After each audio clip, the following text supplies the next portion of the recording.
अमरगढ़ शहर के बीचों बीच खड़ा था भव्य सूर्यवंश महल। दिन में यह महल चमक दमक और शाही ठाठ से लोगों को चकाचौंध कर देता, लेकिन रात होते ही वही महल किसी भयानक प्रेतलोक जैसा लगने लगता। महल के एक गुप्त हिस्से में था एक बंद कक्ष। दरवाजे पर मोटी लोहे की जंजीरें लटकती थीं। उसके भीतर कैद थी सदियों पुरानी किताब, विनाश कथा। कहा जाता था यह किताब शैतानों और मृतात्माओं की देन थी। जो भी इसे छू लेता उसकी मौत होती थी भयानक और अजीब। रात के सन्नाटे में उस कमरे से कभी सरसराहट, कभी कराहने की आवाजें आती, लेकिन राज परिवार इसे बस अंधविश्वास कहकर टाल देता था। अमरगढ़ से कुछ ही मील दूर हरे भरे खेतों और मिट्टी की खुशबू से भरा गांव था। वहीं रहते थे कृष्णकांत और अनन्या।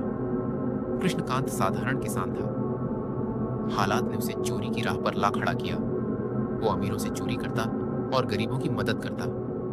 अनन्या गांव की सबसे सुंदर और समझदार लड़की थी। उसकी हंसी में मासूमियत और आंखों में गहराई थी।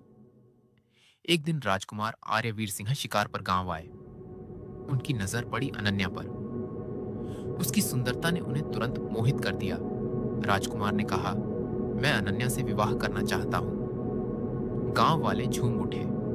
उनकी साधारण बेटी अब राजमहल की रानी बनने वाली थी।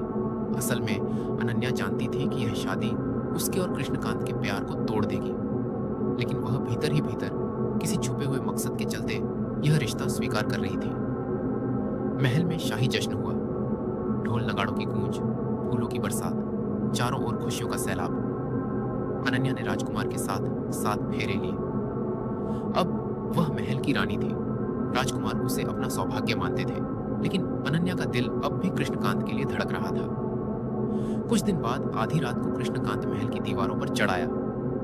आसमान पर काले बादल थे। महल में सन्नाटा था, सिर्फ मशालों की हल्की रोशनी और हवा की सरसराहट। कृष्णकांत धीरे धीरे अनन्या के कक्ष तक पहुंचा। अनन्या उसे देखकर चौंकी, फिर उसके चेहरे पर खुशी की लहर दौड़ गई।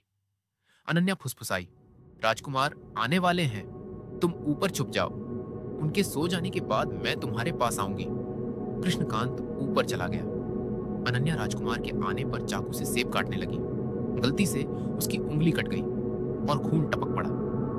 ऊपर की मंजिल में भटकते हुए कृष्णकांत एक बंद कक्ष तक पहुंचा।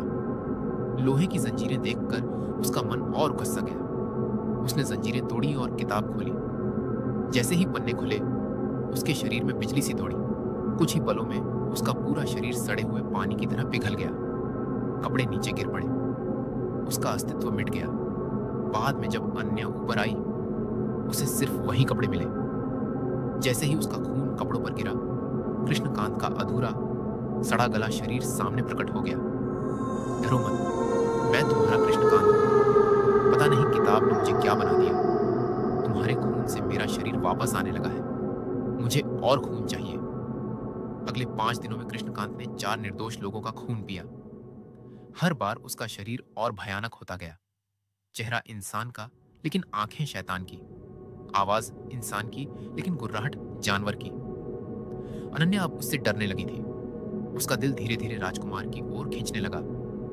एक रात कृष्णकांत ने कहा, बस एक खून और चाहिए, इस बार किसी ताकतवर का, राजकुमार का। अनन्या का चेहरा पीला पड़ गया। अगले दिन वह मंदिर गई और शक्तिशाली तावीज लेकर आई। तावीज राजकुमार को पहनाया। उस रात महल में गहरा सन्नाटा था। राजकुमार को आभास हुआ कि कुछ होने वाला है। वह बाहर निकले, तभी कृष्णकांत ने उन पर हमला कर दिया। दोनों में भयंकर युद्ध छिड़ गया। कृष्णकांत ने तेज हथियार से वार किया, लेकिन वह सीधे तावीज पर लगा और उछलकर दूर फेंक दिया गया।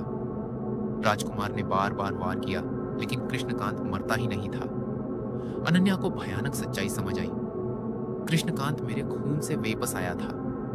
जब तक मैं जिंदा हूं, वह कभी नहीं मरेगा। राजकुमार को बचाने के लिए अनन्या ने अपनी ही छुरी से अपने दिल में वार कर लिया। उसके गिरते ही कृष्णकांत का शरीर चीखते हुए राख में बदल गया। राजकुमार ने अनन्या को अपनी बाहों में थाम लिया। उसकी आंखों से आंसू बहते रहे। श्रापित किताब में एक और प्रेम कहानी निकल ली। सूर्यवंश महल आज भी खड़ा है, और कहते हैं उस रात के बाद से महल की दीवारों से कराहने की आवाजें आती हैं। शायद कृष्णकांत और अनन्या की अधूरी मोहब्बत अब भी वहीं कैद है।